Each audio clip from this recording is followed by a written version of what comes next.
गंगिया जलवा चरावे बाबा नगरिया में।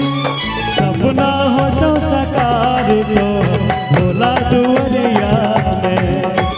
सपना हो तो साकार तो भोला नगरिया में।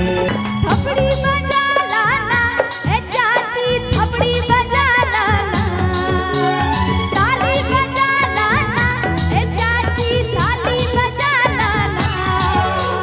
साजनवा देखो सालेपुर मंदिरिया, ताली बजा लाना। साजन देखो सालेपुर मंदिरिया, ताली बजा लाना।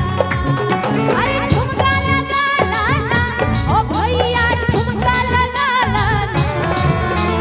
ठुमका लगा लाना ओ भैया, ठुमका लगा लाना। सज गेले देखो सालेपुर मंदिरिया, ठुमका लगा लाना। सज गेले देखो सालेपुर मंदिरिया, ठुमका लगा लाना। अरे ढोल बजा लाना ओ देखो बाजा बजा लाना। ढोल बजा लाना ओ देखो बाजा बजा लाना। सज गेले भागलपुर के मंदिरिया, बाजा बजा लाना। सज गेले देखो भागलपुर मंदिरिया, बाजा बजा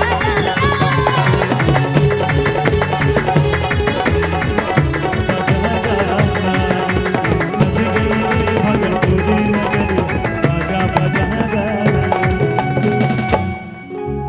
फूल चढ़ा लाना, तनी सन धूप दिखा लाना। फूल चढ़ा लाना, तनी सन धूप दिखा लाना। सज गेले सालेपुर के मंदिरिया, ताली बजा लाना। सज गेले देखो सालेपुर मंदिरिया, ताली बजा लाना।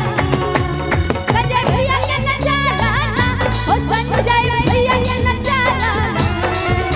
संजय भैया के झुमा लाना ओ संजय भैया के झुमा ला।